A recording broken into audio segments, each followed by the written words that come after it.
Hello, how are you?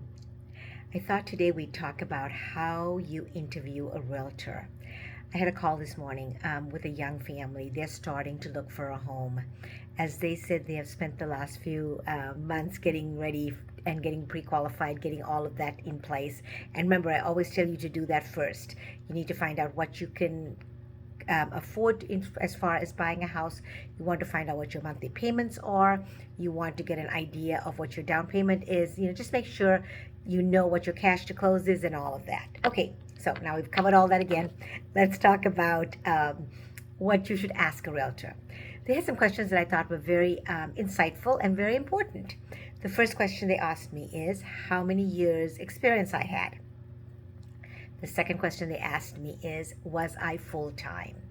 So I think those two things are important. You're looking for somebody who has experience. You're looking for somebody who is available. You're looking for somebody who has what we call geographical competency. That means knows the area that you're looking in, can guide you as far as are the schools good, where are the grocery stores. Because, honestly, when you're buying a home, you're not just buying a house. You're buying a community, you're buying a neighborhood, you're buying a lifestyle. So you need to have all of that. The other thing they asked me is when was I available to show them homes? I think that goes back to being a full-time realtor. You need to be available when your buyers and sellers are available. You need to be able to meet with them on their schedule. Real estate is certainly not a 9 to 5 job, and I work a lot of weekends. I work a lot of evenings because that's typically when buyers can look at houses. So the other question they asked is, would I be able to run comparables for them?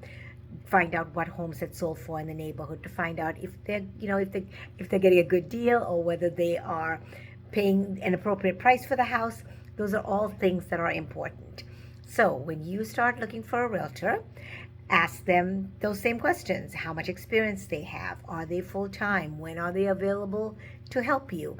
I actually have a 58-point plan that I share with my buyers as to what I do on a daily basis to help them and what I will do throughout what we call the transaction, right? Buying a house doesn't, one, you go look at houses. And so that's the first part of it. The second part is the negotiate. And then let's say you find a house. Now you're ready to write an offer. So there's negotiations as part of that process. Then there's home inspections. Then there's making sure that we actually get to the closing table. Because honestly, it doesn't do anybody any good just to have a contract on a home. You actually have to close and be able to get the keys at the other end.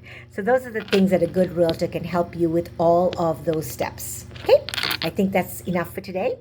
If you have any questions, let me know. Have a great day.